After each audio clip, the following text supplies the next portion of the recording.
തൊഴിലാളി സംഘടനകളും ഇടത് രാഷ്ട്രീയ പ്രസ്ഥാനങ്ങളും സജീവമായി നിൽക്കുന്ന നാട് എന്ന നിലയിൽ കേരളത്തിനെതിരെ നടത്തിയിരുന്ന കള്ളപ്രചരണങ്ങൾക്ക് അവസാനം അറുതിയായി. ഇന്ന് ഇന്ത്യ ഒന്നാകെ സമ്മതിക്കുന്നു, കേരളം ഇനി നിക്ഷേപകരുടെ സ്വന്തം നാടാണെന്ന സത്യം.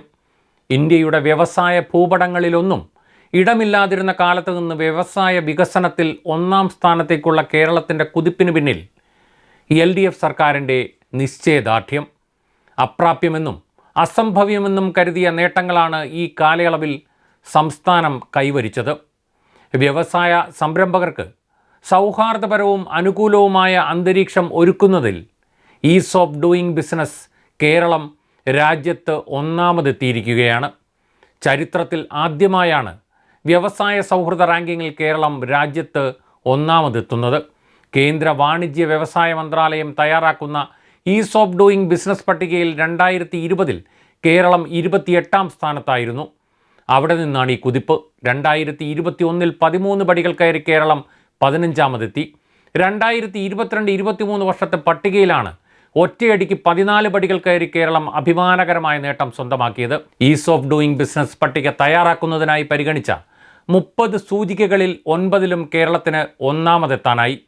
വ്യവസായ കേന്ദ്രീകൃത പരിഷ്കരണങ്ങൾ, മുതിർന്ന പൗരന്മാരെ കേന്ദ്രീകരിച്ചുള്ള പരിഷ്കാരങ്ങൾ, ഓൺലൈൻ ഏകജാലക സംവിധാനം, നികുതി അടയ്ക്കൽ സംവിധാനങ്ങൾ, ഓൺലൈൻ സർട്ടിഫിക്കറ്റ് വിതരണം, പൊതുവിതരണ സംവിധാനം, ഗതാഗതം തുടങ്ങിയ 9 മേഖലകളിലാണ് കേരളം ഒന്നാമതെത്തിയത്.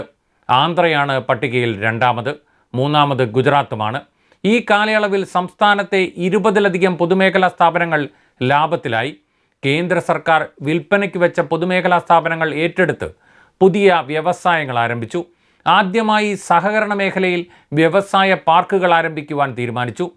സ്വകാര്യ വ്യവസായ പാർക്കുകളും ക്യാമ്പസ് വ്യവസായ പാർക്കുകളും തുടങ്ങി. 25ലധികം സ്വകാര്യ വ്യവസായ പാർക്കുകൾക്കാണ് ഇതിനകം അനുമതി നൽകിയത്. IBM അടക്കം ലോകോത്തര കമ്പനികൾ കേരളത്തിലേക്ക് വന്നു. രാജ്യത്തിൻ്റെ തന്നെ വികസന കവാടമായി മാറുന്ന വിഴിഞ്ഞം തുറമുഖവും യാഥാർത്ഥ്യമാക്കി.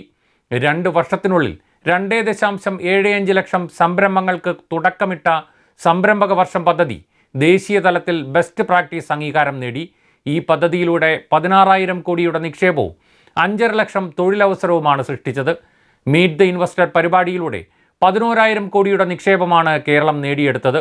1,000 കോടി രൂപയുടെ നിക്ഷേപവും 3,000 തൊഴിലും പ്രതീക്ഷിക്കുന്ന മെഗാ ഫുഡ് പാർക്ക് പ്രവർത്തനം ആരംഭിച്ചു. സ്പൈസസ് പാർക്കിൻ്റെ നിർമ്മാണവും തുടങ്ങി. 1,200 കോടിയുടെ പെട്രോ കെമിക്കൽ പാർക്കും യാഥാർത്ഥ്യമാവുകയാണ്. കടുത്ത കേന്ദ്ര അവഗണനയോട് പൊരുതിയാണ് കേരളത്തിൻ്റെ ഈ നേട്ടമെന്നത് അതിൻ്റെ പൊലിമ കൂട്ടുന്നു. നൂതനമായ പരിഷ്കാരങ്ങളിലൂടെ വ്യവസായങ്ങൾ തുടങ്ങുന്നതിനുള്ള പ്രക്രിയകൾ ഏകോപിപ്പിച്ചും വ്യവസായികൾക്കും പൗരന്മാർക്കും കാര്യക്ഷമമായ സേവനങ്ങൾ ഒരുക്കിയുമാണ് ഇടത് സർക്കാർ സംസ്ഥാനത്തെ മുന്നോട്ട് നയിച്ചത്.